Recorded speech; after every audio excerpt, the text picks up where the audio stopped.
Muy buenas a todos de nuevo. Vamos a continuar con nuestro tema del mindfulness y vamos a seguir con la segunda presentación de este curso y vamos a seguir adentrándonos en aspectos más profundos.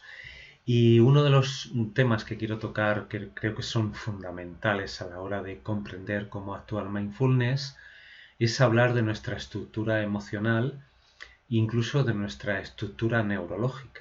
Vamos a hablar un poquito del cerebro, un poquito de neurociencias, para comprender mejor cómo funciona y qué efectos tiene el mindfulness en nuestra vida. Como siempre pasa, todo depende de la asiduidad de la práctica. Tiene que haber un mínimo de práctica porque no es un tema precisamente que se puede abordar desde un punto de vista intelectual, desde un punto de vista simplemente teórico, ¿no? Aunque hablamos del tema, pero más importante que esta explicación es vivir el mindfulness. Hacer las prácticas que enviamos en la primera sesión, prácticas sencillas del día a día. Por ejemplo, de estar conscientes mientras nos lavamos los dientes, mientras vamos conduciendo. Todas son prácticas, como veis, sencillas que podemos incorporar a nuestra vida. No hace falta tirarse una hora con los ojos cerrados meditando, aunque se puede hacer. Hay otras muchas cosas como reflexionar sobre nuestras emociones, aquellos hechos de la vida que nos han sacudido, ver qué emociones han pasado, seguir ese circuito emocional y incorporar, como decía, la práctica del mindfulness, pero una práctica que no tiene por qué ser siempre, eh, vamos a llamar una práctica formal, sino que también puede ser informal, cotidiana, que forme parte de nuestra vida. Eso es lo importante, incorporar ese estado de conciencia plena a todo lo que hacemos en ella. Hablábamos de los 3 grados del mindfulness. Como principiantes, lo primero que vamos a obtener es una mayor capacidad de atención, de concentración y de relajación. El segundo grado importante de mindfulness, practicado durante tiempo, es el autoconocimiento. Vamos a ser más conscientes de qué es lo que sentimos y cuáles son las raíces de esas emociones. Y por último, después de practicar mucho, vamos a empezar a conectar con una naturaleza propia, pero mucho más profunda. Esa conexión con nuestro ser esencial sería uno de los grandes grados del mindfulness practicado de manera constante y continua. Así es que mindfulness puede ser una herramienta de relajación, puede ser una herramienta de autoconocimiento y puede ser una herramienta de alcanzar un mayor desarrollo y plenitud. Creo que esta diapositiva ya la vimos en la primera presentación, pero es muy importante centrarnos en ella, porque el mensaje de esta diapositiva nos habla de la importancia de reconectar continuamente con el momento presente. Estamos acostumbrados a recordar el pasado, viajar al pasado, o estamos acostumbrados a esperar con ansiedad el futuro. Pero el presente realmente es lo único que tenemos de forma plena en nuestra vida. Y además, está demostrado que solamente una mente centrada en el presente, una mente que genera atención, puede ser una mente feliz. Porque si estamos muy inclinados hacia el pasado, seguramente podemos descubrir estados emocionales relacionados con la tristeza de algo que he perdido que no tengo ahora, con la ira, con la culpa, con el resentimiento ante situaciones que, bueno, no me gustaron cómo las viví o cómo actué en aquel momento, y desearía resarcir todo aquello modificando el pasado. Pero ya sabemos que eso es imposible. Lo único que tenemos es la actuación en el presente para que lo que no me gustó en el pasado pueda ser modificado en una situación que hasta cierto punto me trae unas condiciones parecidas al pasado que me vuelven a poner a prueba, vuelve a ser un reto que en parte tiene que ver con el pasado, pero en el momento presente. Ahí es donde puedo deshacer psicológicamente, desde un punto de vista sí, psicológico y real, todo ese pasado que yo quiero modificar. Y además voy a conseguir quitar una pesada mochila de esas emociones del pasado que se mantienen en el presente como intentando repetir un acto que ya no toca.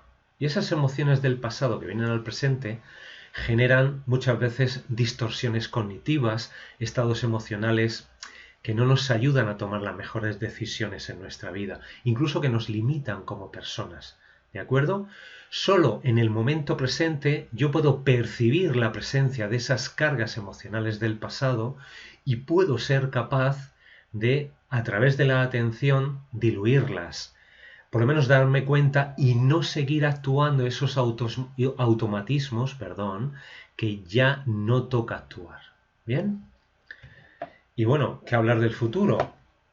Si vivimos demasiado volcados en el futuro, no podemos ser felices porque estamos siempre estamos esperando que pase algo, que modifique nuestra vida, que mejore nuestra vida de alguna forma.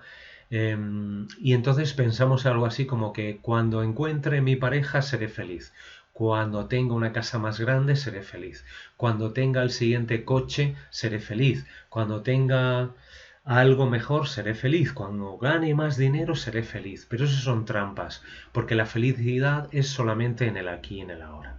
Solo puedo ser feliz si estoy conectado en el presente. Así es que desde este estado de vivir el momento y el momento, muchas veces me puedo preguntar si ese problema que estoy adelantando tiene que estar ahora en mi conciencia. Es decir, la pregunta raíz sería, ¿tengo algún problema ahora en este momento? Me refiero ahora, en este momento que estamos con este tema, en el momento en el que estás comiendo, te estás dando una ducha, en el momento en el que estás con tu pareja, ¿tienes algún problema en ese momento? Si no es así, apárcalo y programa cuándo vas a abordar, por ejemplo, una previsión de futuro. Pero es muy importante, sobre todo ahora, con este proceso de la pandemia, del coronavirus, de todo lo que estamos atravesando en estos tiempos de cuarentena, que hay una gran incertidumbre al futuro, que incluso estamos perdiendo trabajos, estamos perdiendo ingresos en casa y eso genera una gran ansiedad, una gran preocupación, pero lo que sí que es cierto es si nos paramos a ver qué ganamos generándonos una mayor ansiedad, un mayor estrés, vemos que no conseguimos nada. Por eso tenemos que encontrar momentos en los que me tenga que decir, si ahora no tengo ningún problema, voy a aparcar la proyección al futuro y voy a vivir con intensidad el presente, porque la plenitud solo está en el aquí y en el ahora. ¿De acuerdo? Bueno. Efectivamente, como dice Tinan Han, si pierdes el momento presente te estás perdiendo tu vida, tu cita con la vida. Y eso es algo muy serio. No tenemos nada más que el presente. Y muchas veces se nos olvida. Bueno, este vídeo lo voy a colocar en la plataforma.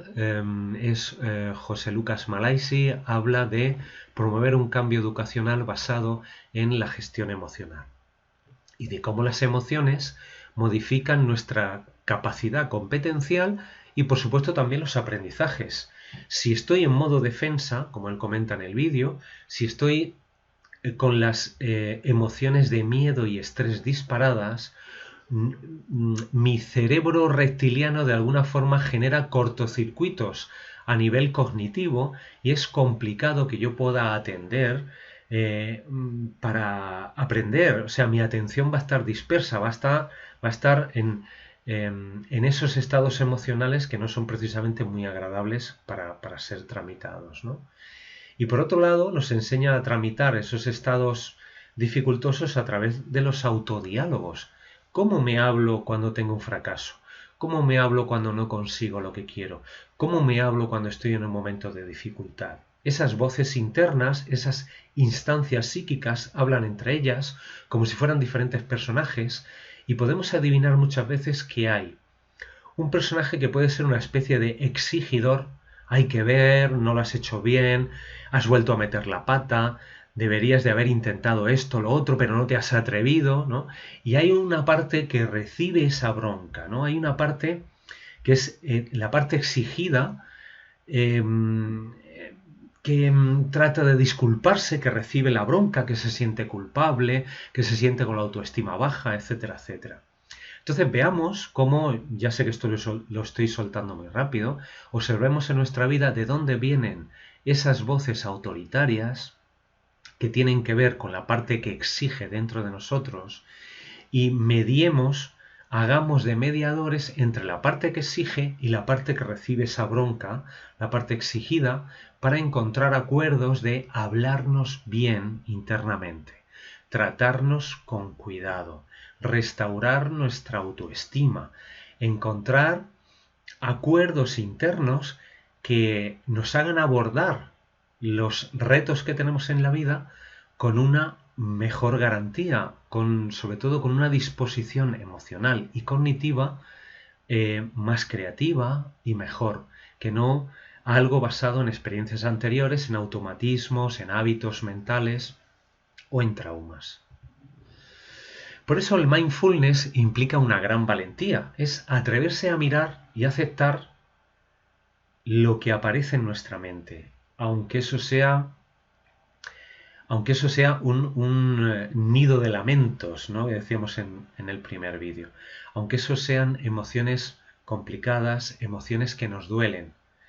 Porque la única manera de poder salir de esos estados, paradójicamente, es afrontando esos estados emocionales. Y eso no quiere decir que esté sufriendo siempre, pero tiene que haber un momento en que yo tengo que afrontar emociones negativas que se repiten en mi vida, ya no como emociones, sino como estados emocionales que perduran más tiempo. Tengo que hacerme cargo de la tristeza, de la depresión, del sufrimiento, de la baja autoestima, de la disconformidad, de la ira, del resentimiento. Tengo que abordar esas emociones, mirarlas cara a cara y además con una mirada limpia que puede dar el mindfulness. Cuando yo genero una mirada limpia sobre las emociones que emergen de mí, que estoy viviendo, puedo tener una mirada que no las condena, que las acepta incondicionalmente. Y a partir de esa aceptación incondicional, a esas emociones que, como digo, pueden ser incómodas, puedo encontrar la raíz que me lleven a ellas y darme cuenta que muchas veces esas raíces son raíces psicológicas que tienen que ver con el pasado, pero ni yo soy la persona que fui en el pasado, ni estamos en ese momento. ¿De acuerdo? Entonces, como decía Jung, lo que no afronto se relega a la sombra y me domina. La basura que yo trato de esconder debajo de la alfombra me va a dominar. Va a salir de alguna manera. Voy a tropezar en esa alfombra porque si he guardado mucho, la alfombra no va a ser lisa y voy a terminar tropezando. Sin embargo, afrontar esas emociones es como sacar la basura, es higienizar nuestra mente. Por eso es muy importante ese afrontamiento. Es cierto que a veces esas emociones son tan duras que solos no podemos hacer ese afrontamiento y necesitamos un acompañamiento especializado, una psicoterapia, un acompañamiento psicológico, un counseling, un coaching, lo que sea. Pero está claro que si queremos descargar ese peso que llevamos arrastrando un tiempo, un año, 2 años, toda nuestra vida, tenemos que afrontar eso. Y lo que nos aporta el mindfulness es identificar en cada instante nuestras propias emociones, sensaciones y pensamientos. Dice, tratando de sacarlas de la tiranía del lenguaje. ¿Sabéis lo que es la tiranía del lenguaje? Mis creencias interiorizadas.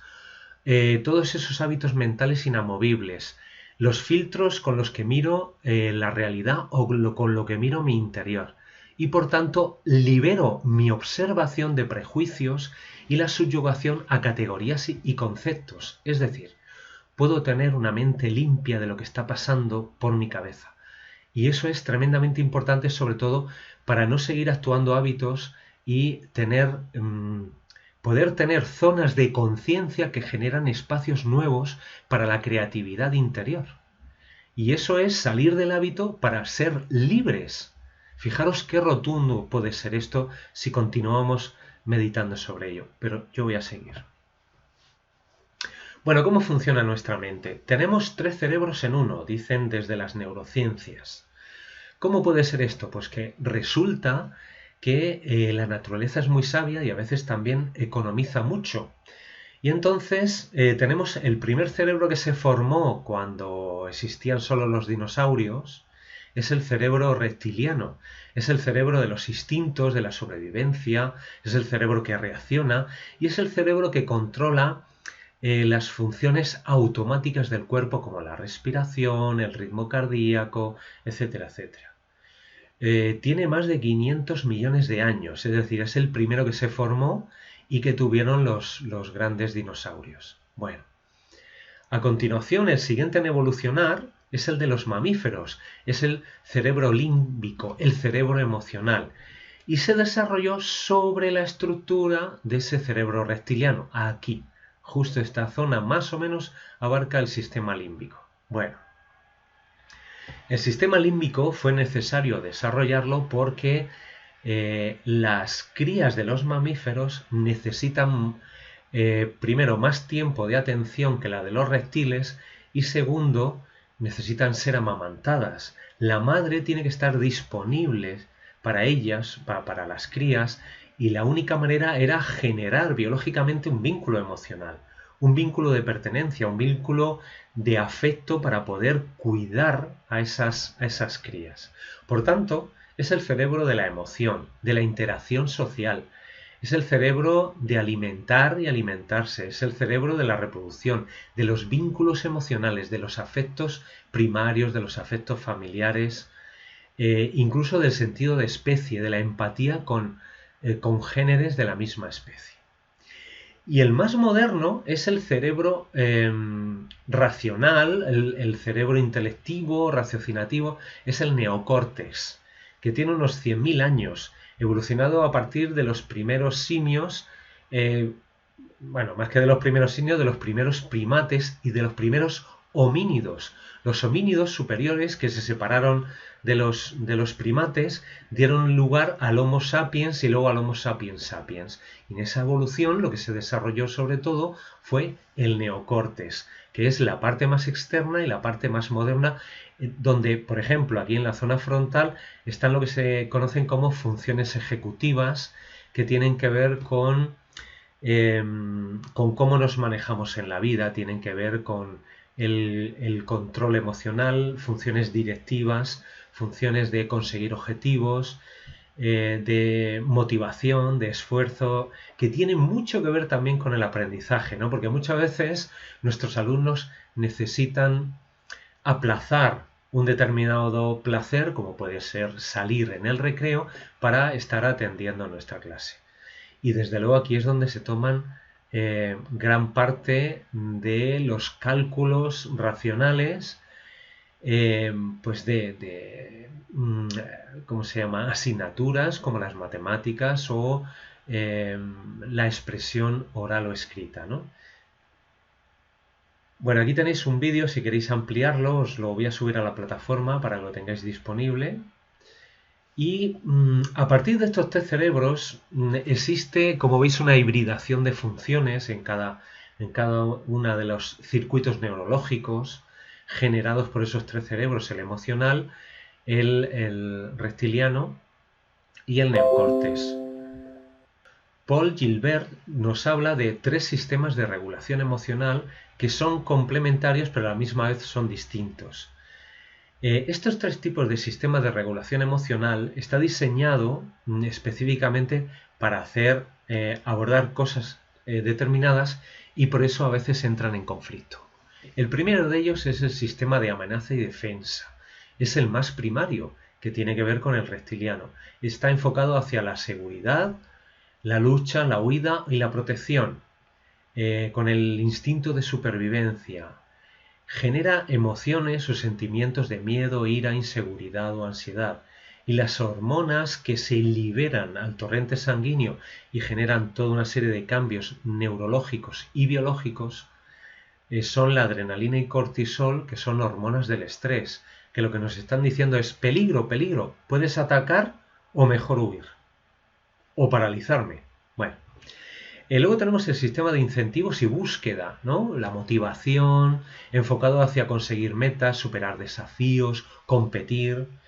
Las emociones van a ser de motivación, alerta, incluso comparación, competitividad, y las hormonas, sobre todo cuando se consigue el objetivo, es la dopamina.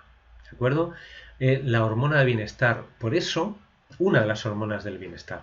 Por eso, cuando conseguimos que los alumnos aprendan en entornos emocionalmente acogedores, apacibles, los aprendizajes son placenteros. Son placenteros porque se ha demostrado que cuando tú has resuelto un problema, se libera dopamina dentro de ti. Y ese reto conseguido en el aprendizaje genera una motivación para alcanzar nuevos aprendizajes en los alumnos. Por eso es muy importante, y lo dicen las neurociencias, y estaremos de acuerdo, que ya se ha demostrado que solo en entornos emocionales positivos nuestros alumnos pueden encontrar una motivación intrínseca en ellos que no viene tanto de fuera y así consiguen una mayor motivación. Retos, pruebas que puedan alcanzar, que los ponen a prueba, que consiguen ese reto, se libera la dopamina, existe una mejora de la autoestima y el proceso de aprendizaje se retroalimenta. El tercer sistema de regulación emocional es el enfocado hacia la calma y la afiliación, hacia el autocuidado, el mimarnos, la empatía con los demás, la calidez en nuestras relaciones, la amabilidad, que es muy importante para generar vínculos significativos en la sociedad y en la familia. Emociones de confianza, de seguridad. Si yo tengo confianza, voy a sentir seguridad, voy a poder ofrecer seguridad y calma. Genera hormonas como la oxitocina, la endorfina, que son también hormonas que generan bienestar. Bueno, esto para tener una idea de cómo funcionamos.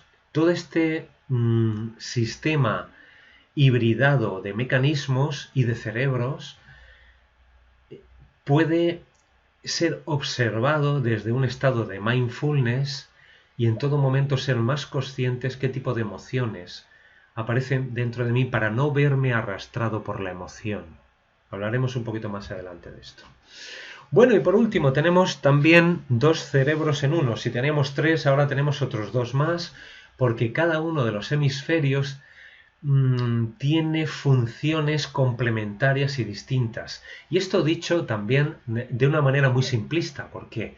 Porque nuestra neurociencia sabe que las funciones cerebrales están muy deslocalizadas y que los dos cerebros funcionan el uno con el otro, hibridados, porque además el pensamiento es radiante, se parece a hojas de árbol, se expanden por redes neuronales y pueden afectar muy distintos puntos de la estructura neuronal de nuestro cerebro.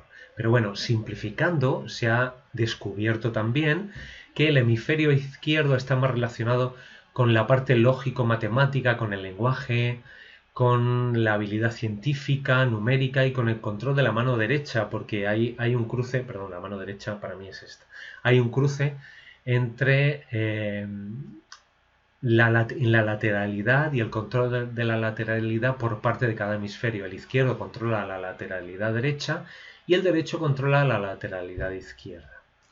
El hemisferio derecho es el hemisferio de la creatividad, de la intuición, de la imaginación, del sentido artístico, musical, de la percepción tridimensional y controla la mano izquierda. Bueno, hay... que me paso. Este vídeo es muy interesante, no lo voy a poner ahora por falta de tiempo, pero os lo voy a poner en la plataforma. Jill Bolte es una señora americana que cuenta una experiencia que tuvo y es neurocientífica. Esa es la gran ventaja de su testimonio.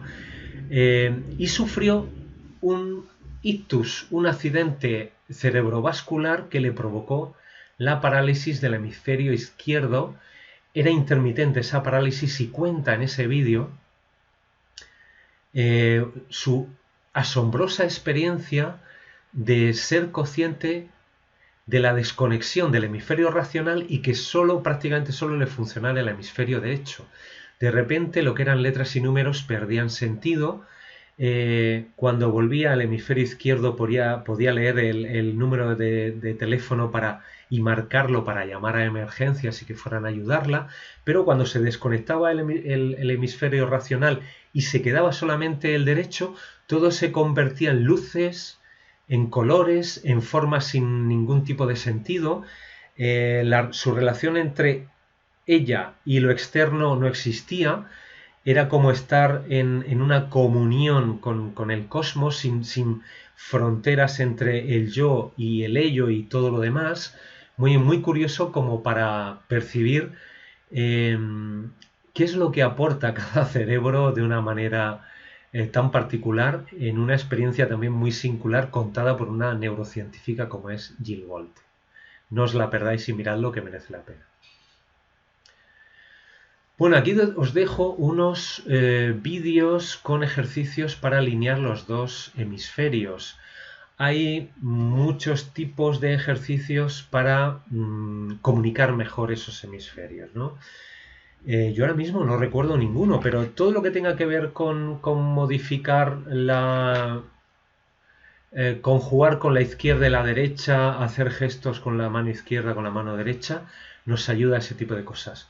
Podéis hacer ese tipo de ejercicios, ya veréis que tiene que ver con el cruce de lateralidad izquierda-derecha y eso hace que los dos hemisferios tengan que trabajar prácticamente a la vez, ¿no? Los que hagáis yoga, como yo, hay una respiración vipassana que lo que se hace es con este mudra, a ver si no recuerdo mal, con este mudra, ir tapando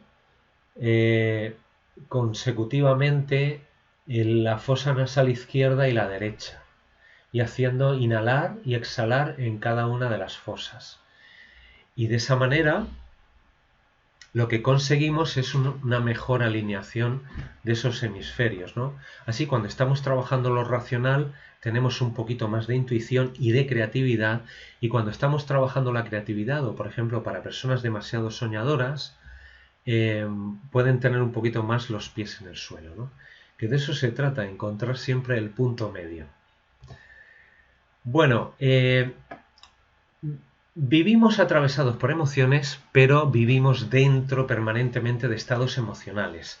Es muy importante que con mindfulness, conforme vayáis trabajando, por ejemplo, meditaciones centradas en la respiración, que yo sea consciente, por ejemplo, con un body scan, no solamente de cuáles son mi interocepción, qué percepciones estoy percibiendo de mí mismo, de mí misma, sino también ser consciente de cuáles son mis emociones y cuál es ese sustrato emocional, ese estado emocional en el que estoy de una forma más o menos permanente. Y fijaros, porque además ese estado emocional genera un sistema operativo, genera un mindset, genera una manera de funcionar en el mundo. Y es muy importante que podamos seguir elevando constante y continuamente con prácticas de mindfulness, con una mayor motivación, con una mejora de la autoestima, con una mejora de las relaciones que tenemos con nuestros afectos primarios en la familia, con las amistades, para ir alcanzando estados emocionales, vibracionales, si podemos llamarlo así, de emociones más potentes que nos lleven a una vida más plena, más feliz. La llave está dentro de nosotros, siempre buscamos fuera el remedio a todos nuestros males y siempre está dentro. Lo que pasa es que no encontramos la llave que da acceso a esa puerta interior llena de recursos para cualquier situación en nuestra vida, y yo entiendo que a veces pasamos por situaciones durísimas, ¿vale? No quiero, ¿cómo diría yo? No quiero menospreciar situaciones duras que muchos de vosotros y muchas personas tienen que afrontar, ¿no? La pérdida de un ser querido, una enfermedad grave, etcétera, etcétera. Bueno, siguiendo este gráfico, mirad, los estados emocionales pueden tener como dos parámetros o dos ejes. El eje de la energía, alta o baja energía, y todo esto van a ser emociones lo que hay ahí. Y el eje del placer, emociones desagradables o emociones agradables. ¿Dónde sería la zona óptima de situarnos? Pues en una energía más bien alta, pero no desfasada, más o menos en el centro, y en una zona de placer que sea agradable, ¿de acuerdo? Pero que no llegue a la excitación para vivir normalmente el día a día. Es decir, tiene que ser una zona de placer que no esté en la ansiedad, que esté en una zona agradable, pero no excesivamente agradable. Y esto, el mindfulness, sobre todo con una cualidad que tiene del desapego, el desapego, por ejemplo, el desapego a conseguir objetivos. Yo voy a esforzarme de manera creativa y de manera positiva, pero si no lo consigo, en el trayecto también he ganado y lo puedo volver a intentar de buen rollo. ¿Vale? Es ese estado de mindfulness, de desapego en cuanto al resultado de mis acciones. Es también ese desapego con el tener que defender una autoimagen hacia mí mismo o hacia los demás. Es soltar, todo eso es soltar un lastre tremendo para nuestra vida que nos genera mucha tensión, mucho desgaste. Y cuando no tenemos ese desgaste, podemos llevar toda esa energía a una mayor atención hacia lo que me está pasando y a una mayor atención para la limpieza de estados emocionales tóxicos que me lleven a una sensación de plenitud, de tranquila calma, pero en la que hay actividad. No se trata de pasar de todo. El desapego no es pasar de todo, sino actuar con naturalidad, ser natural con las cosas. Bueno, por eso, ¿con qué actitud vivo las situaciones? ¿Las vivo como una amenaza? ¿Me estoy exponiendo a cada momento? ¿O los problemas puedo vivirlos como reto? ¿Puedo ganar o puedo crecer con esta dificultad? ¿Es una oportunidad para madurar? Todo la manera en la que afrontamos psicoemocionalmente, es decir, lo que significan las cosas para nosotros, los problemas o situaciones que tenemos que afrontar en la vida, ya generan una actitud positiva que me sitúan en una vida como un reto estimulante que me permite desarrollar mi creatividad, mis talentos, mis capacidades, mis fortalezas o me generan una continua situación de miedo, estrés, amenaza. Muchas de estas personas que viven siempre con un estrés casi permanente o que se activa muy rápido por cualquier cosa, son personas que en general, ¿no?, han desarrollado mecanismos de defensa muy fuertes, muy rígidos, muchas veces producidos por traumas que pueden venir de la infancia. Si este es nuestro caso, ninguno ha tenido aquí una infancia perfecta, y siempre puede haber algún pequeño trauma, siempre puede haber alguna cosa que quedó en nuestro niño herido sin cerrar del todo. Bueno, pues si nos está pesando, siempre podemos encontrar un buen momento para afrontar esa herida, porque esa herida va a estar produciendo mecanismos de defensa ante cierto miedo. Pues por ejemplo, una persona que sufrió abusos o por parte de una figura masculina va a tener dificultad para entablar relaciones de igualdad, relaciones sanas con personas del sexo masculino, ¿no? Entonces, si esto me está limitando en ese aspecto de mi vida, tengo que afrontar, primero, darme cuenta de las emociones de miedo. Segundo, cuáles son los mecanismos que estoy actuando en esas situaciones donde me siento amenazado o amenazada. Y tercero, poder ir a la raíz de eso. Uno lo puede intentar solo, o siempre, como digo, cuando necesitemos un acompañamiento psicoterapéutico, busquémoslo, ¿de acuerdo? Bueno, las emociones, la regulación emocional es muy importante porque influyen en nuestra adaptación a los retos de la vida y por tanto a nuestra supervivencia, a la memoria y el aprendizaje. Los niños que tienen problemas familiares o que tienen bullying, que tienen problemas de relación en el aula, no van a estar bien dispuestos para aprender. Por eso es importante que seamos flexibles con el currículum y con lo que toca hacer ese día en el aula para poder abordar de forma amable esas emociones que están dificultando los aprendizajes. También las emociones ayudan o limitan la toma de buenas decisiones. También pueden mejorar o pueden dificultar la comunicación. Por supuesto la creatividad y por supuesto la salud, ¿no? Disciplinas en medicina como la psiconeuroinmunología nos cuenta de cómo las emociones pueden actuar en diferentes procesos. Por ejemplo, en la generación de nuevas neuronas en el cerebro. Por ejemplo, en el sistema inmunológico, ¿vale? En nuestro mecanismo de defensa en relación a los antígenos ¿cómo se llama? Pues bueno, pues agentes externos que nos pueden atacar como los virus o bacterias. Os dejo aquí una tabla de emociones, podéis parar el vídeo y seguirla con tranquilidad, porque muchas veces, aunque conocemos las emociones básicas, nos cuesta mucho identificar en concreto cuáles son las emociones que estamos sintiendo. ¿Por qué? Porque nuestra cultura está más pendiente de racionalizar las emociones que de dejarlas vivir sin acomodarlas con la mente, tener por lo menos un primer momento de decir, estoy sintiendo miedo, voy a permitirme sentir el miedo, estoy sintiendo ansiedad, voy a permitirme sentir ansiedad, estoy sintiendo celos, voy a permitirme sentir los celos, no voy a ser peor persona si siento celos, y cuando me dejo sentir por esa emoción, la puedo regular mejor, paradójicamente, como decía antes, y también puedo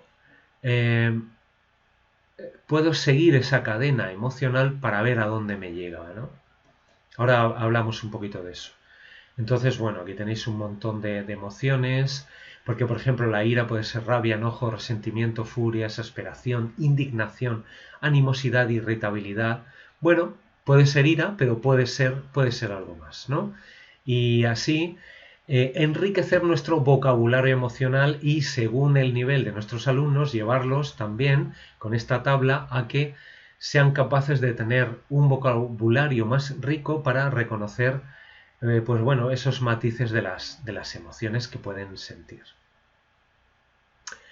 ¿Por qué es bueno dejarse sentir por las emociones? Porque todas las emociones tienen una intención positiva. Todas las emociones en el primer momento son información auténtica. Por ejemplo, la tristeza, me habla de que estoy sintiendo una pérdida.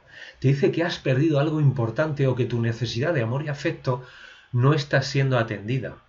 Tenemos que aceptar esa pérdida y desapegarnos de ella y darnos cuenta de lo que nos hace falta. El miedo indica amenaza.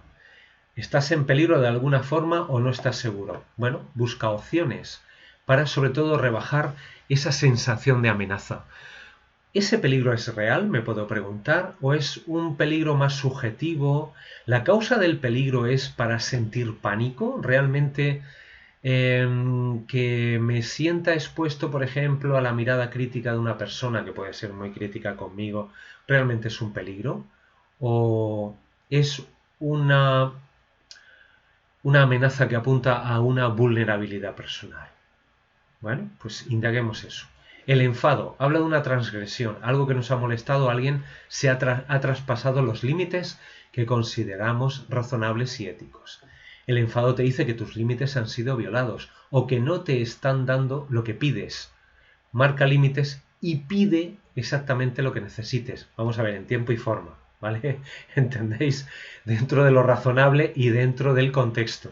También mucho cuidado porque no se trata tampoco de expresar las emociones abiertamente cuando a lo mejor en un contexto laboral yo tengo que gestionar esa primera emoción, la atiendo y me digo, bueno, ahora estoy en público, no voy a llorar, me la guardo para casa, pero en casa atiendo esa emoción, la revivo, esto que me ha pasado me ha generado mucha tristeza, me ha generado ganas de llorar, no voy a llorar delante de los alumnos, pero me lo llevo a casa y atiendo la emoción. ¿Qué está pasando aquí? ¿Es lo que ha pasado o es que eso que ha pasado tiene que ver con otras cosas que me han pasado, que me han generado tristeza o sufrimiento? El asco, que es una emoción primaria, es rechazo, sentir rechazo. Te dice que lo que estás experimentando a ti no te va, es malo para ti. Disóciate, sepárate o pon límites. La alegría implica una ganancia.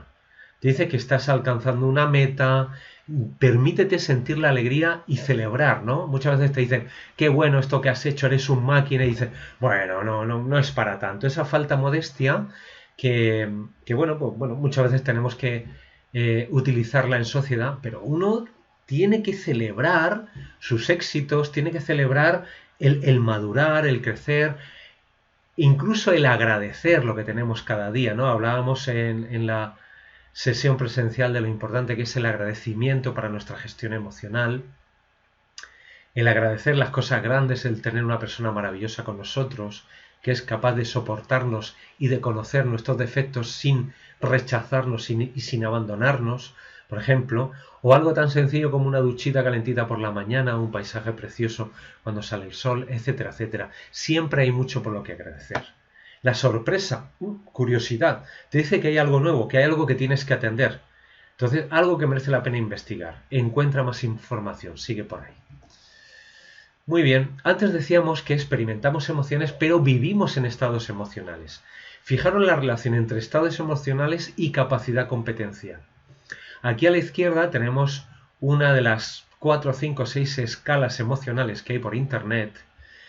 Tiene como varios referentes, yo no lo he puesto, podéis indagar, podéis poner en Google escala emocional y os saldrán varias de ellas, entre esas esta.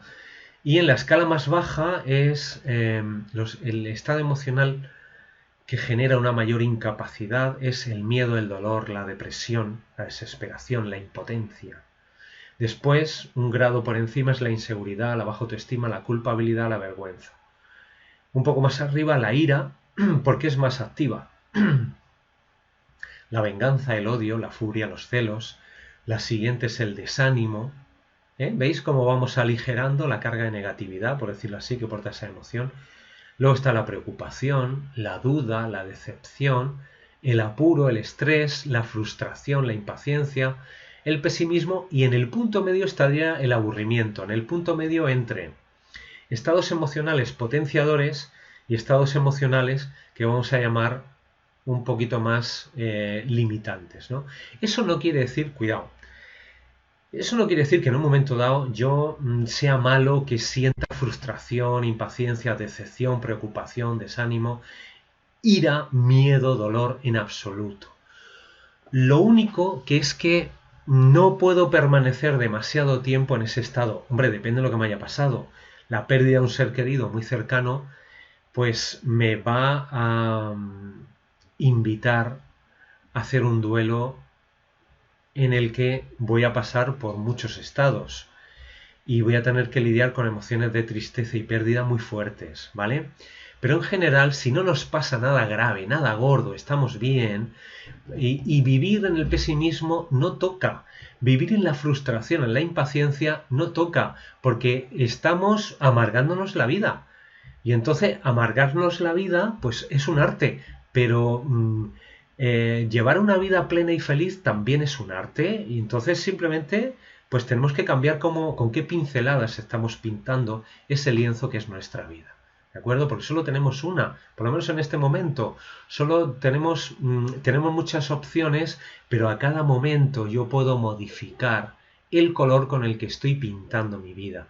Puedo elegir qué tipo de emociones estoy sintiendo y puedo aprender a darme cuenta que es mi voluntad y mi elección la que me lleva a un estado emocional más,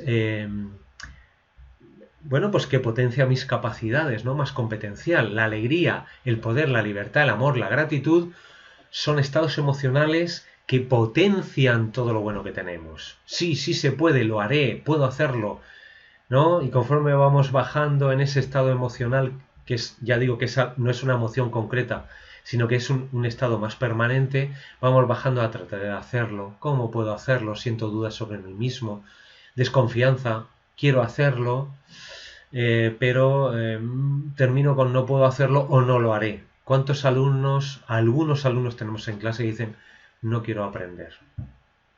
No quiero aprender porque viven en estados emocionales negativos. Cuando eso se prolonga un tiempo, un alumno puede llegar un día y decir, hoy no voy a aprender. Bueno, por la razón que sea, pero si es algo momentáneo, ese no quiero hacer nada o no quiero trabajar en este momento puede ser permitido. Si vemos que se continúa en el tiempo, podemos abordar esa negación a la propuesta que le hacemos de aprender de una manera amable, ¿vale? A nosotros nos pone en jaque mucho, sobre todo los alumnos que no entran a jugar al juego del aprendizaje. Nos generan mucha ira, mucha frustración, nos interrogan sobre si somos buenos docentes o no. Tenemos que bajar esas expectativas ante alumnos que igual no están en condiciones de trabajar, o ese día no han ido al médico, le han hecho un análisis de sangre, han comido poco o les ha sentado mal la cena y no están bien al día siguiente, ¿no? Entonces, estar atentos y aceptar desde una actitud mindfulness de desapego a las propias creencias, aceptar la imperfección, lo que es real. ¿Qué es real? Que un alumno no quiere trabajar, tengo que aceptarlo. No se trata de decir, no hago por él nada en todo el curso. No. Vamos a indagar. Vamos a curiosear. ¿Por qué este alumno no quiere trabajar? En lugar de decir, fulanito, tienes que trabajar. Si no trabaja, le voy a mandar una nota a tu madre que te castigue. Te voy a mandar a jefatura de estudios. ¿Nos suenan estas voces internas? Puedo actuar así o puedo actuar desde la amabilidad, desde el acoger a ese alumno, desde generarle un vínculo emocional que a veces no tienen en casa o lo tienen deficiente, y yo puedo ser una figura que refuerce su ser, que refuerce lo mejor que es ese alumno, las fortalezas que tiene y los talentos, y cuando el alumno se sienta acogido, sienta que hay confianza, sienta que puede confiar en nosotros, se va a ir abriendo como una flor, porque la imposición cierra lo más sagrado que tenemos dentro de nosotros. Os presento una técnica de gestión emocional basada en mindfulness a partir de las prácticas que promueve o propone Thich Nhat Hanh. Thich Nhat Hanh, el monje budista de origen vietnamita del que hablamos en la primera charla y que actualmente desarrolla su trabajo en París, la ciudad de París. Bueno, voy a explicar la técnica y luego lo que hago es como una meditación guiada para que la podáis practicar en casa. ¿De acuerdo? Creo que es una técnica que se puede utilizar después de practicar la respiración consciente, la suave atención en la respiración y, como digo, creo que es muy interesante y muy útil para gestionar nuestras emociones. El primer punto es reconocer las emociones que atraviesan nuestra pantalla mental. Ser conscientes de las emociones que surgen, los pensamientos, esas corrientes de atención que surgen en nuestro interior, y es una atención desapegada que, bueno, se puede enfocar en un estado emocional más o menos permanente o en una emoción desagradable que estamos viviendo puntualmente. Entonces, el primer punto es reconocer esa emoción que estoy sintiendo. Observo sin tensión esa emoción, no la voy a acuñar de buena o mala, de no debería de estar sintiendo esto, yo tengo que sentirme mejor, sino que simplemente hay un estado de aceptación total. Entonces reconozco y nombro esa emoción internamente y además observo cómo la siento en el cuerpo. El segundo punto, o lo siguiente a hacer, es aceptar esa emoción incondicionalmente si todavía no lo hemos hecho y la atiendo de una manera compasiva, de una manera amable. ¿Vale? No rechazo la emoción, sino que la acepto. Y la atiendo con mi atención. Me mantengo en la atención consciente. Estoy sintiendo eso y estoy en la atención de sentir esa sensación y, sobre todo, no generar pensamientos que acomoden la emoción, ¿no? Por ejemplo, si siento ira, es que hay que ver, no me debería de sentir así. No es bueno sentir ira porque me produce malestar, pero es que hay que ver, mira lo que me han hecho. ¿Entendéis? Poner la energía en la atención. Atiendo esa emoción, pero no me voy. Tercero paso. Apaciguar esa emoción. La emoción y mi conciencia se dan la mano, se abrazan. Mi conciencia atiende la emoción como una madre abraza a su bebé. Es una imagen interna muy potente. La madre abrazando al niño que llora. La emoción incómoda es como ese niño pequeño, esa niña pequeña que llora y que en el abrazo, en el regazo de la madre, van sintiendo ese apaciguamiento. Entonces es nuestra atención colocada sobre esa emoción incómoda, abrazando con la atención, es que se va apaciguando. El cuarto paso, nos desidentificamos. Cuando yo estoy generando una atención potente, esto lleva cierto tiempo, no mucho tampoco, depende de cada uno, cuando yo estoy generando una atención consciente que abraza esa emoción, estoy empezando a ser consciente de una parte que es mi observador interior. Hay alguien que observa la conciencia, hay alguien que observa ese movimiento dentro de mi mente y dentro de mis emociones, y voy conectando con ese observador interno que de manera desapegada puede aceptar y observar incondicionalmente todo lo que se produce dentro de mí. Entonces puedo darme cuenta de que a pesar de la emoción que se va apaciguando, me siento tranquilo, sonrío a la emoción, como haría una madre con su hijo. Y entonces me doy cuenta de que como me he desidentificado de la emoción, ya no soy la emoción. Esta emoción viene y va, se hace más fuerte, se hace más débil, pero también vienen otras, con lo cual yo me doy cuenta de que el contenido mental y emocional no soy yo y me puedo desapegar de ello. Y eso me lleva al siguiente paso, al paso 5, que es que cuando me he desidentificado de esa emoción, la puedo liberar. Como no soy la emoción, la dejo ir en paz. Estoy desapegado de esa emoción. Sé que puedo aceptar cada emoción, la que venga, y la puedo atender y la puedo dejar ir. Ese liberar esa emoción, en la mayoría de los casos es producente, pero en un momento dado, si es un estado emocional que se mantiene de manera más permanente, tengo que hacer este trabajo cuando ese estado emocional se produzca en mi corazón, en mi conciencia, de una manera más fuerte. ¿Bien? Entonces, cuando se mantiene más tiempo, yo puedo hacer un trabajo de indagación y profundización, que sería el paso 6. Puedo seguir manteniendo esa emoción en mi conciencia y ver cuál es el origen de ese sentimiento, de esa emoción. Puedo recordar si he sentido algo parecido otras veces en mi vida. Si hay determinados acontecimientos que provocan esa emoción. Y dándome cuenta de todo eso, puedo seguir indagando el por qué y sobre todo para qué aparece esa emoción. ¿Qué información me quiere traer esa emoción? ¿Con qué tengo que conectar cuando conecto con esa emoción? ¿Qué sentido tiene esa emoción para mí? ¿Y qué hay en mí? Bueno, había puesto que no anda bien. ¿Qué hay en mí que tengo que atender? Y esa información me la da la emoción cuando es atendida.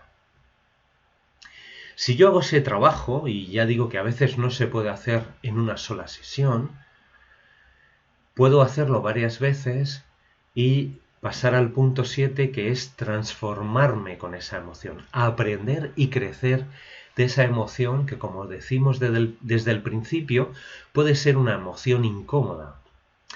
Y luego puedo también observar qué diálogos se producen dentro cuando aparece esa emoción. ¿Cómo me hablo cuando estoy en esa emoción? ¿Me cuido o me exijo, me sobreexijo? ¿Qué percepciones erróneas puede estar produciendo esa emoción? ¿Qué creo que significa esa emoción para mí o los hechos donde aparece esa emoción?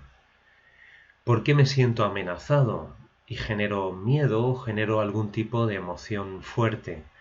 ¿Y cuáles son mis creencias limitantes en relación a esos hechos? Por lo tanto, cuando yo soy consciente de qué emoción estoy sintiendo, en qué momentos aparecen, cuáles son los desencadenantes de esa emoción, puedo ver qué hay debajo de esa emoción, qué me quiere decir y conectar con niveles más profundos de mi conciencia. Por ejemplo, cuáles son mis creencias en relación a algo que sucede, ¿vale? Algo que sucede conmigo, con el mundo, con mi pareja, algo que sucede en el aula, que me incomoda, etcétera, ¿vale? Bueno, como digo, voy a hacer un pequeño ejercicio de meditación guiada con este trabajo, pero que veáis que es algo que se puede hacer de manera menos reglada, ¿no? Atendiendo la emoción y viendo qué hay debajo de esa emoción. Vamos a hablar de algunos conceptos sencillos, pero que pueden ser erróneos en relación al mindfulness. Muchas veces confundimos el mindfulness con otro tipo de cosas, ¿no? Por ejemplo, mindfulness no es relajación, aunque el estado de mindfulness o la inducción al mindfulness puede estar relacionado con la relajación. Mindfulness no es dejar la mente en blanco, es centrar la atención en un objeto interior, en un objeto externo o también en el dentro afuera, tener una atención consciente en la percepción de 360 grados, los 5 sentidos, incluso el sentido interno de la interocepción, ¿vale? Con lo cual, cuando hablamos de mindfulness, no es dejar la mente en blanco. Mindfulness implica la voluntad, es un acto volitivo de centrar la atención o de ser consciente con una atención, vamos a llamar, periférica o global, una atención global dentro-fuera. No es renunciar a nuestras emociones, sino, como hemos hablado, es hacernos cargo de ellas, pero desapegándonos de los contenidos mentales y dándonos cuenta de que somos mucho más que los pensamientos y las emociones que van y vienen.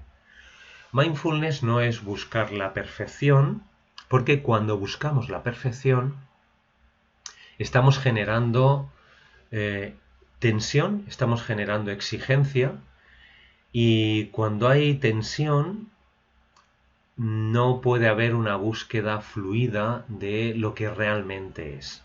Yo diría que mindfulness es más aceptación que perfección, pero paradójicamente, cuando nos aceptamos internamente, estamos siguiendo un proceso de llevar la conciencia de momento en momento, y eso es verdad que nos mejora como personas y nos mejora como sociedad. Mindfulness no es trascender la vida ordinaria, sino todo lo contrario. Es poner la atención en lo cotidiano, en el momento a momento, en el instante presente en el que estamos viviendo, aceptando incondicionalmente lo que está pasando y cómo nos estamos sintiendo. Mindfulness no es trascender el dolor, aunque sí que es cierto que puede utilizarse como una técnica paliativa del dolor, porque hay una aceptación incondicional de ese dolor. Mindfulness no es una religión, no es una ideología, aunque sí que es cierto que mindfulness puede incorporarse a cualquier sentimiento religioso, a cualquier práctica religiosa, y yo creo que es fundamental en cuanto al desapego de cualquier tipo de ideología, cualquier tipo de creencia, cualquier tipo de fanatismo. Mindfulness nos va a llevar a un punto desapegado de las cosas. Y luego mindfulness no es difícil, de hecho las técnicas que estamos aprendiendo son muy sencillas: atención en la respiración, centramiento en lo que estoy sintiendo, respiración centrada en el corazón. ¿Por qué puede ser difícil mindfulness? Porque estamos generando un hábito contrario al hábito que tenemos, que es la mente mecánica, el pensamiento generado de una manera inconsciente, la batidora mental. Entonces, llevar a la mente del ego, a la mente de la personalidad, a un estado de atención, observación, es llevarla a un estado contrario, porque la mente es como esos minions, ¿no?, de la película Gru, mi villano favorito, esos minions que siempre tienen que estar atareados, siempre tienen que estar haciendo cosas. La mente es así, la mente mono es así, es productiva. Entonces, cuando de repente le pedimos lo que tiene que hacer es estar atenta, para la mente ordinaria es como pedirle que esté sin hacer nada. Y entonces se puede sentir incómoda. De hecho, ese es un estado de incomodidad que genera sobre todo en muchos principiantes el mindfulness, porque consideran que es estar sin hacer nada. Sin embargo, si observamos de una manera más profunda, nos daremos cuenta que mindfulness es un estado muy dinámico de la mente, a través de la atención. La atención es un estado muy dinámico, es un estado muy activo. Y bueno, vamos a tocar un aspecto de mindfulness que me parece muy interesante y muy potente, muy poderoso para aplicarlo a nuestra vida, que son las relaciones entre corazón y cerebro. De hecho, hoy en día se habla del sistema corazón y cerebro, porque aunque nos parezca increíble hace ya 30 años que en el corazón se descubrieron decenas de miles de neuronas, se hablan de unas 40.000, 60.000, y también se ha constatado a nivel neurocientífico que es más lo que el corazón envía hacia el cerebro que lo que recibe del cerebro. Y hay un tránsito entre corazón y cerebro que podéis conocer mejor en este vídeo que os he dejado en la plataforma de nuestra clase. Es un vídeo en el que Luciano Sposato, que es un cardiólogo argentino, nos habla de este sistema corazón y cerebro, de cómo se producen esas conexiones y de la coherencia cardíaca, que es algo que vamos a hablar, de cómo el corazón puede generar bienestar al cerebro y a todo nuestro sistema funcional, ¿no? A todos los sistemas de nuestro cuerpo. El corazón tiene una onda electromagnética muy poderosa y existe una relación no solamente a nivel neuronal entre corazón y cerebro, sino también a nivel electromagnético o eléctrico a través del campo generado por el corazón, que se expande varios metros más allá de nuestro cuerpo y que cuando actúa de manera coherente es un armonizador del funcionamiento cerebral, produce bienestar tanto en el cerebro, como decía, como también en el resto de sistemas corporales. Bueno, ahí tenéis el vídeo de Luciano Sposato que habla desde el punto de vista científico de las relaciones conocidas entre corazón y cerebro. Incluso también de algunos experimentos de cómo el corazón de manera intuitiva conoce cuál es la respuesta correcta o la salida correcta a test de elección de dos alternativas, ¿no? Bueno, muy interesante.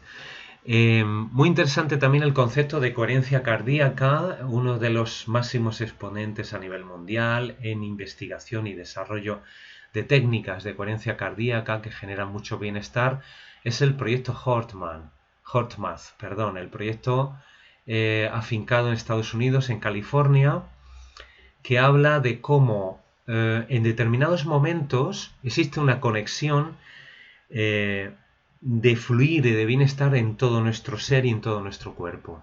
Nuestra conciencia y nuestro cuerpo son una y hay un estado de fluir, hay un estado de bienestar en lo que hacemos, en nuestras relaciones. Bueno, pues se ha investigado cómo en ese momento, como estamos viendo en esta diapositiva, hay un patrón cardíaco que tiene que ver con la frecuencia cardíaca y otros parámetros que genera una onda mucho más coherente que cuando, por ejemplo, estamos en un estado de frustración o de miedo o otro tipo de emociones que no generan que generan malestar en nosotros. Y a partir de ahí, pues el proyecto HeartMath produce también una serie de técnicas para alcanzar de manera sencilla esa coherencia cardíaca. Vamos a ver este vídeo promocional suyo y vamos a seguir avanzando.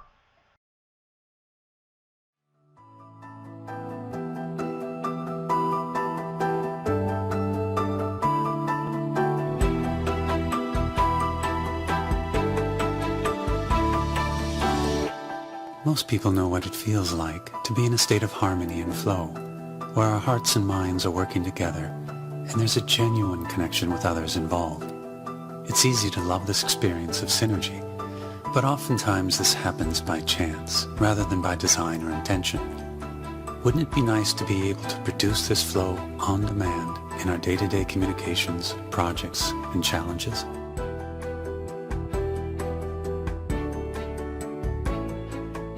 Research shows that when we shift into a coherent state, the heart and brain operate synergistically, like two systems that mesh into one.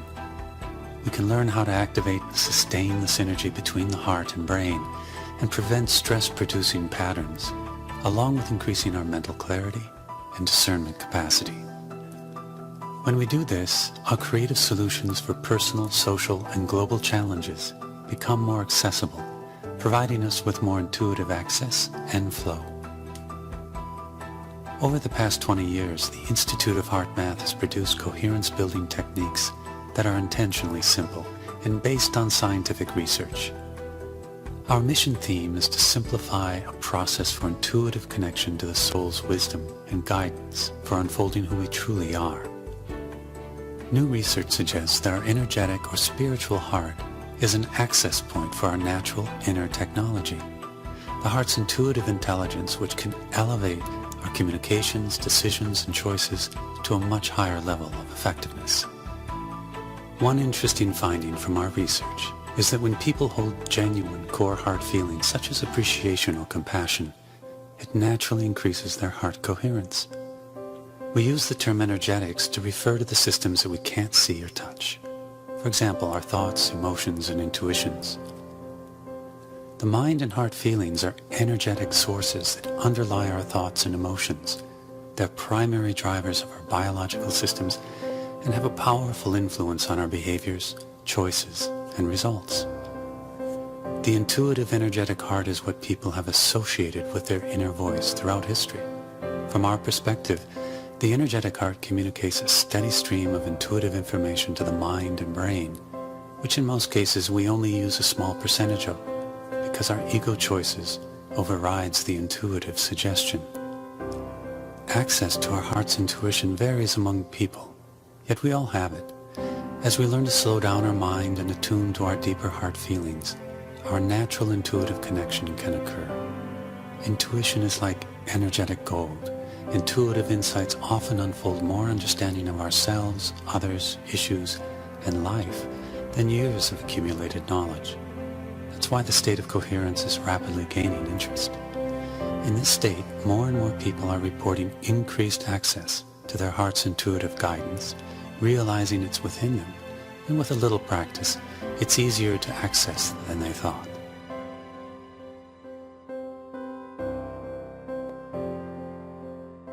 Research conducted. Como vemos en este vídeo, las implicaciones de la relación entre corazón y cerebro, la generación y la conciencia de una coherencia cardíaca puede tener implicaciones impresionantes en nuestra vida y en la vida de la humanidad, ¿no?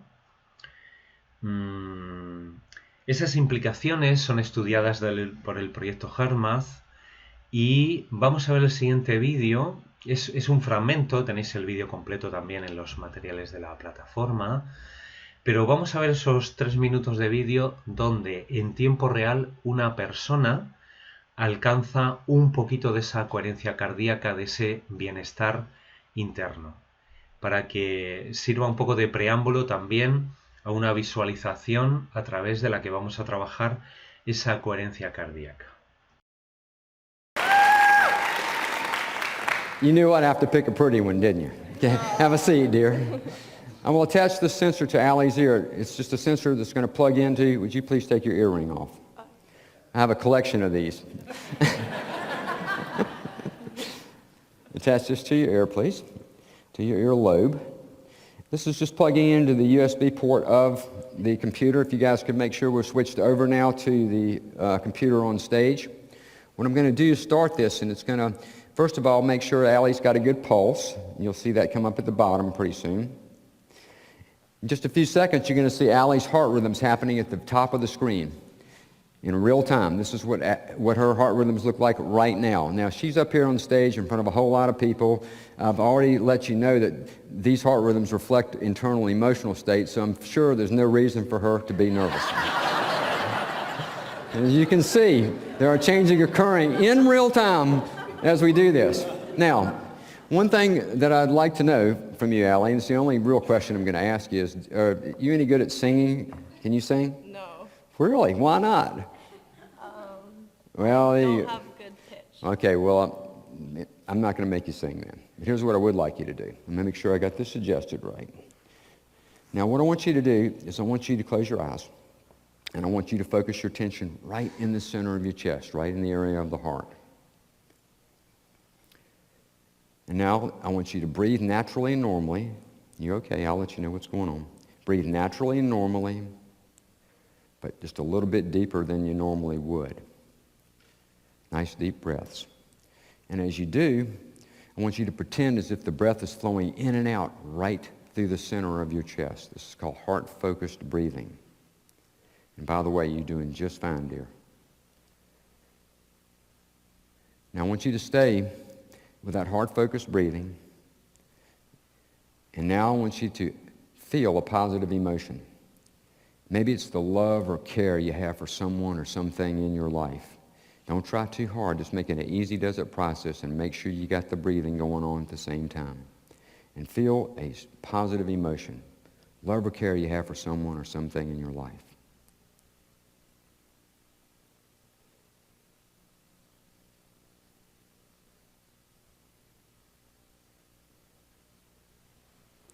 I'm going to stop this now. First of all, we all owe Allie a round of applause. Appreciate it. Thank you, Steve. You weren't so bad, was it? Yeah, you did great.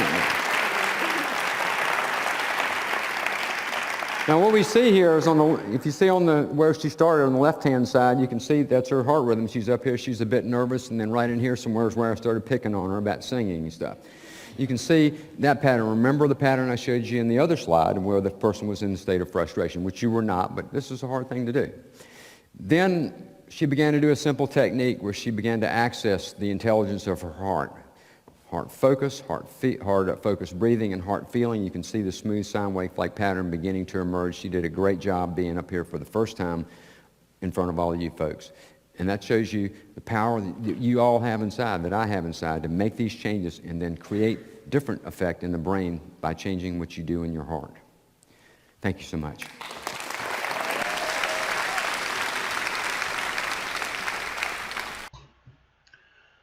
Como vemos, el proyecto HeartMath es también un camino hacia la coherencia personal, social y global. Quiero leeros un breve párrafo a partir de esto de Gemma Martí, que es una profesional que trabaja dentro del proyecto HeartMath España, que dice así, si quiero actuar con eficacia y sensatez, mientras limpio el medio ambiente de la Tierra, porque tenemos una conciencia ecológica cada vez más despierta, también he de empezar limpiando mi propio medio ambiente, esa ecología interna de la que somos menos conscientes, enfrentándome con amor y compasión a toda la basura y toda la polución de mi pensamiento. Fijaros qué importante, ¿no? También tener una conciencia de ecología sobre los pensamientos que emitimos en el mundo y que emite la humanidad en el mundo. Entonces, mi acción puede convertirse en verdaderamente efectiva cuando con amor y compasión me hago cargo de mi basura personal. Basta una sola persona para ayudar a nuestro planeta. Esa persona eres tú.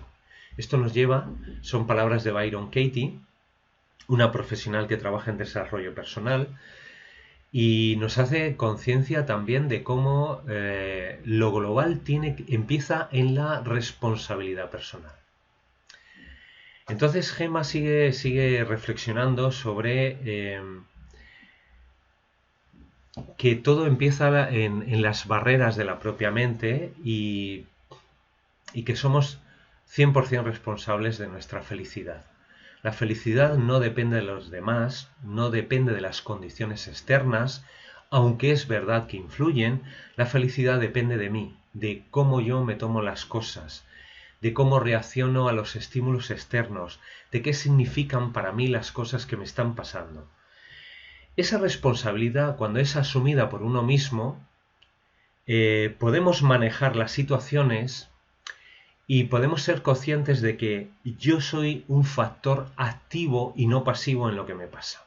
Eso hace que yo pueda tomar las riendas de mi vida y pueda empezar a trabajar, primero para tirar la basura y segundo para generar un mayor estado de bienestar de momento a momento y de manera amable y progresiva en mi vida.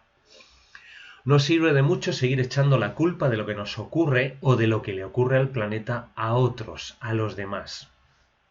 La proyección es un mecanismo que utilizamos de una manera muy sencilla, muy rápida, porque nos convierte en víctimas.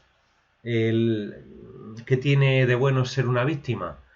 Pues que no tengo responsabilidad ante lo que pasa, ¿vale? Por eso tenemos que dejar de victimizarnos y volvernos en agentes activos de lo que nos pasa y responsabilizarnos de lo que hacemos y de cómo sentimos.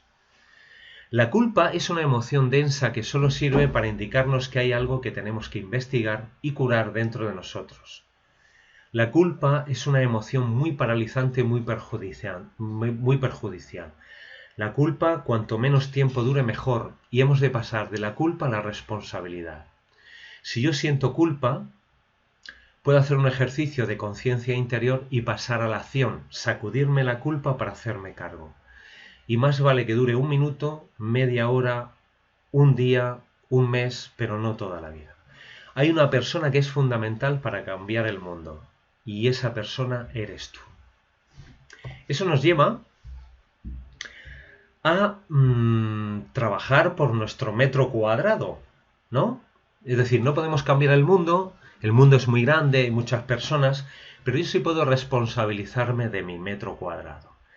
Mi metro cuadrado, ese metro cuadrado que me rodea, ese metro cuadrado en el que yo soy responsable, en el que voy a ser ecológico con mis emociones, con mis pensamientos, por supuesto con mis acciones. Mis acciones van a ser ecológicas porque mi interior va a ser ecológico.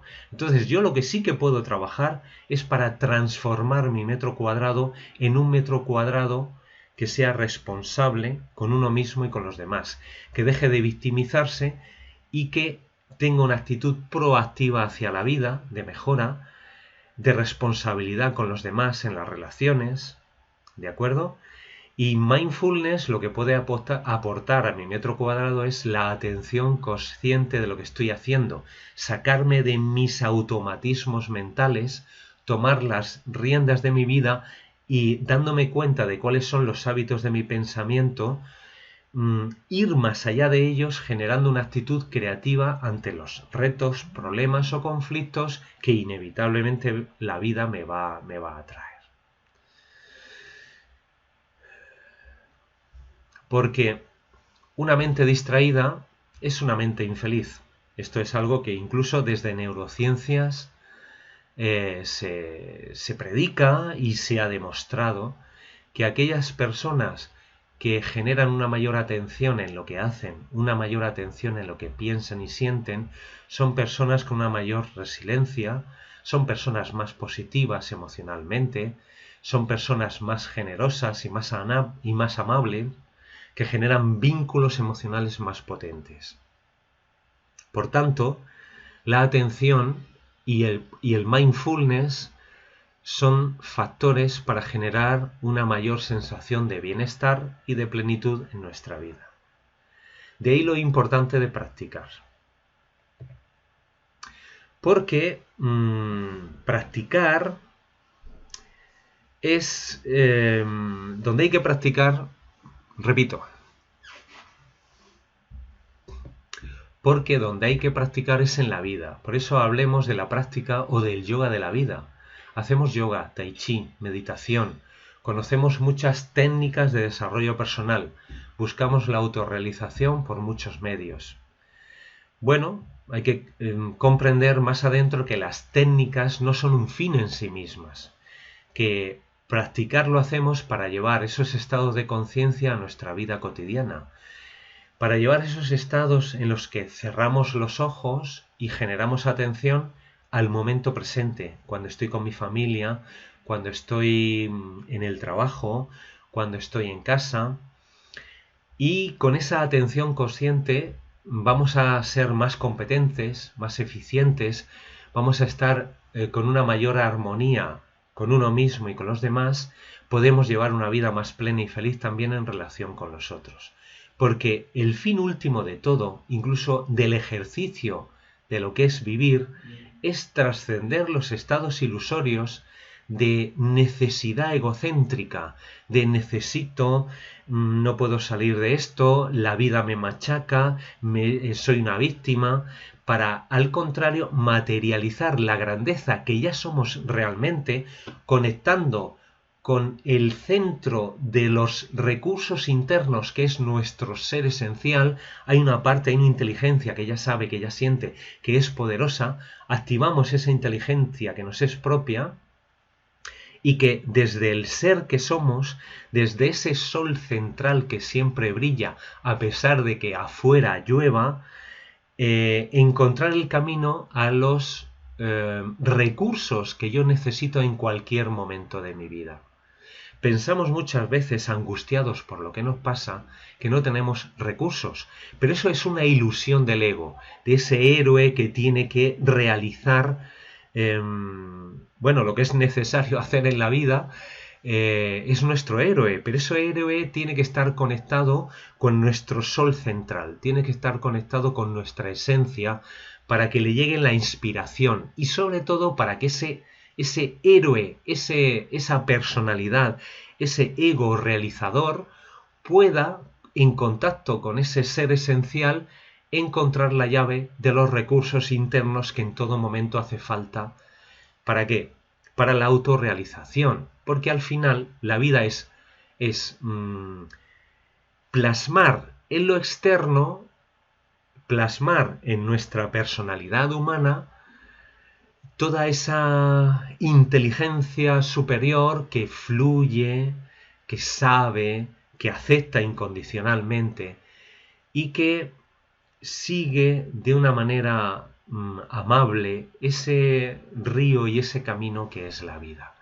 Y el mindfulness es una invitación a todo eso, a vivir de manera más consciente, más plena y fluyendo esos ritmos internos y externos que se van acompasando conforme vamos entrando en instancias más profundas de esa casa interior que hemos de habitar constantemente, incluso cuando estamos en actividad exterior.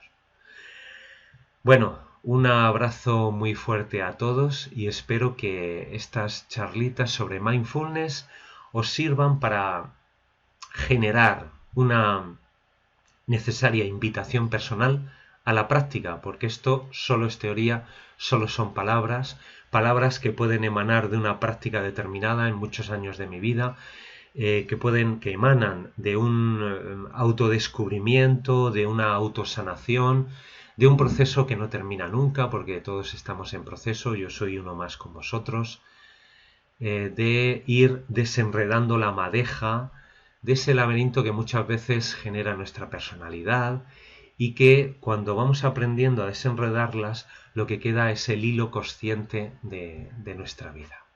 Un abrazo a todos. Gracias.